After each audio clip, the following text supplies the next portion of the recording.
സഖാവ് കുഞ്ഞികൃഷ്ണനെ പലതരത്തിൽ ഗ്രാറ്റുവിറ്റി വാങ്ങി എന്നുള്ളതാണ് ഒരു ആരോപണം. ഗ്രാറ്റുവിറ്റി വാങ്ങാനുള്ളതാണ് എന്നിവർക്കറിയാം.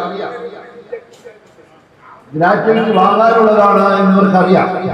പക്ഷേ ഗ്രാറ്റുവിറ്റി വാങ്ങി 20 ലക്ഷം രൂപ വാങ്ങി എന്നുള്ളത് 92 ലക്ഷം രൂപ കട്ടു എന്നുള്ളത് മറയ്ക്കാനുള്ള ശ്രമത്തിന്റെ ഭാഗമായിട്ടാണ് ഉന്നയിക്കുന്നത്.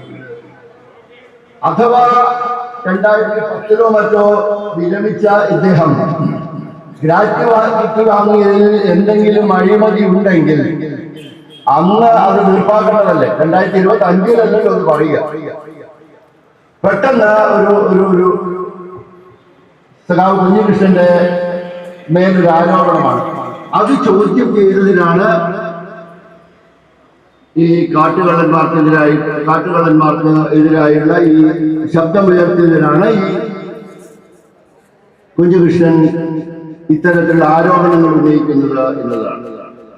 അതുകൊണ്ട് എനിക്ക് അത്ഭുതമാകുന്നു.